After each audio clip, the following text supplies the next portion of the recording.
This is a fan-generated show. If you would like to support us, please go to jamieglazov.com, and also don't forget to subscribe to our YouTube channel. All your support is greatly appreciated. Jihadist Psychopath by Dr. Jamie Glazov. I will tell you as an expert on Sharia, as a former child bride who has suffered and faced my own jihadi psychopath, I want you to go and order this book on Amazon.com or go to jamieglazov.com. Get a copy for yourself. You know why? Because you need to be equipped with the knowledge to fight our enemies so you can save your daughters and your granddaughters from future of Islam. Hello, my name is Mitchell Langbert, and this is a Mitchell Langbert moment brought to you by the Glazov Gang.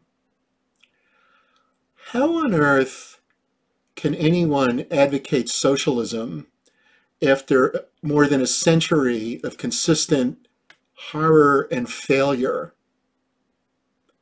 I've been thinking about this as I've listened to the Squad of Four and Bernie Sanders and Elizabeth Warren and the rest of the Democrats, who seem to be operating in a web of infantile fantasy.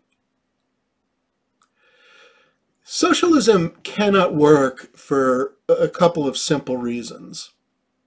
First of all, the information required to operate an entire economy is simply too vast for any central planning core to absorb. If you think about how hard it is to run even a small business like a pizzeria, all the subtleties, why aren't all pizzerias equal? Why are some better than others? And would you really be able to run even a simple pizzeria, much less a plumbing company, much less a gourmet restaurant? Each of these businesses is highly complex. Now, let's say you were to combine all of them into a single enterprise.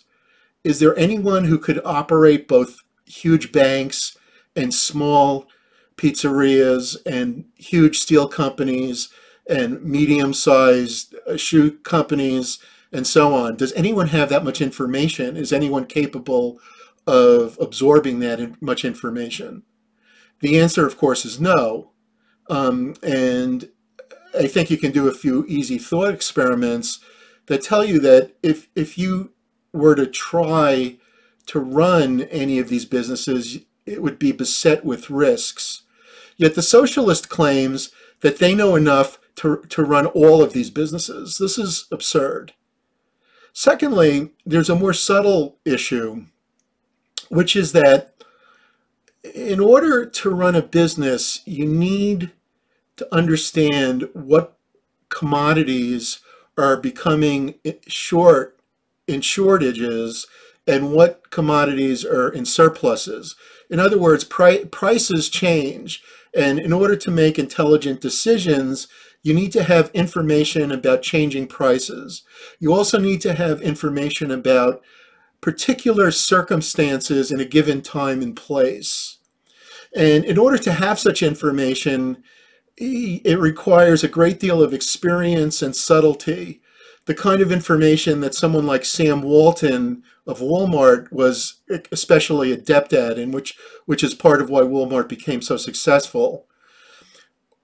Who on earth could know the details of demand in a given locale? If you are in Westchester County, New York, do you have the same kinds of demands as in Decatur, Illinois? I think the answer is nobody could have that much information. Moreover, the incredible importance of pricing to business decision-making is lost if you have a centrally controlled economy. And the only way to have freely floating prices is in a free economy. So as a result, socialism can't coordinate decision-making adequately, and it lacks flexibility. And the third thing I'd add from an economic standpoint is that in order to invent new products and new processes, you need incentives and you need private property, because what would motivate someone to devote their life to inventing a new kind of computer or a new process if not some sort of financial gain, some sort of glory, of creating their own business.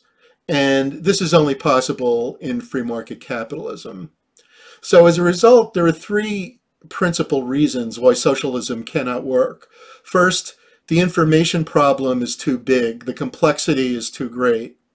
Second, there's a lack of coordination and flexibility in a socialist system, which is impossible to overcome. Third, in a socialist system, there is no ease of entry, there is no possibility of new products, and there is no reward for innovation.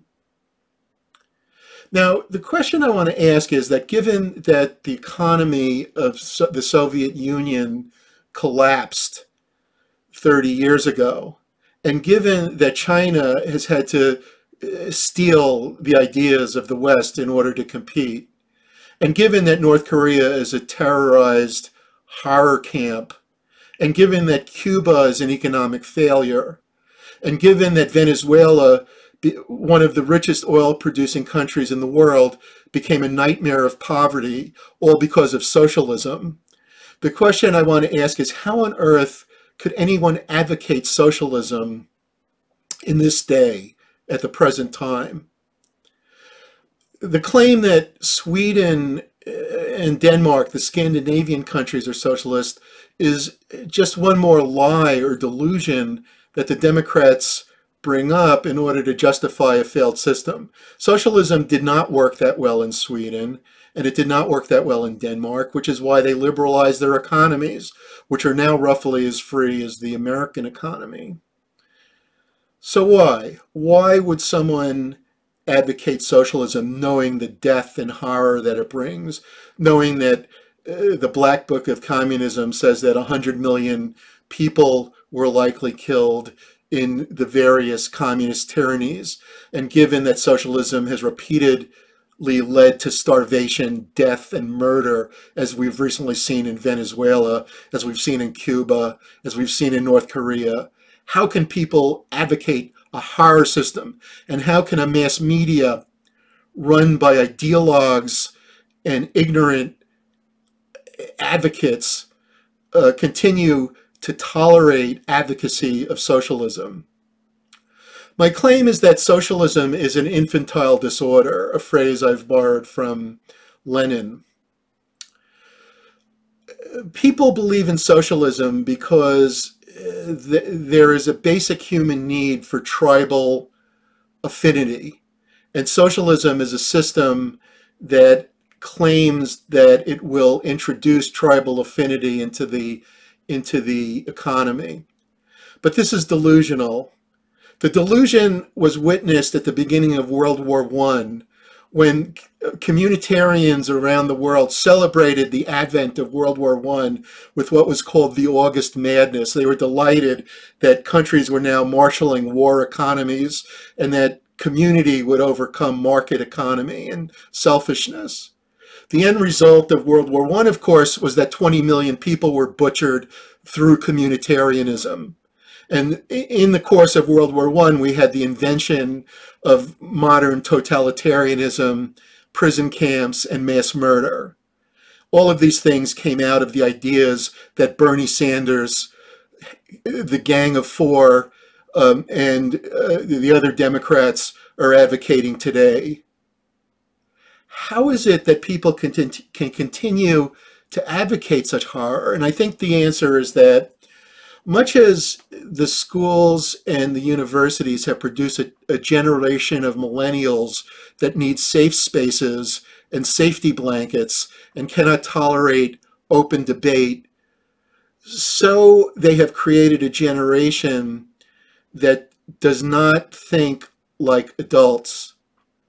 The idea of socialism is appealing to people who do not have a long-term time horizon and cannot foresee the harm it will do. It is appealing to people who do not have memories and are not willing to learn about the massive killing of Cambodia and Russia. And it is appealing to people who lack adult willingness to think carefully about their actions. Back in the 1960s, a management theorist named Chris Argyris said that large corporations make people behave like children. A characteristic of adults is that they think for themselves. A characteristic of adults is that they have control over themselves. Whereas under a large corporation, people can't think for themselves and lack independence and depend on their boss. But what does socialism give us? Dependency on a large state that refuses independence, that controls the economy, that restricts freedom. And I think that it is this perennial infantilism that has penetrated the millennial generation that is causing a continued interest in socialism. Thank you. My final point is that Jamie Glazov needs support, so let's give it to him as I do. And don't forget to subscribe to the Glazov Gang. Thank you.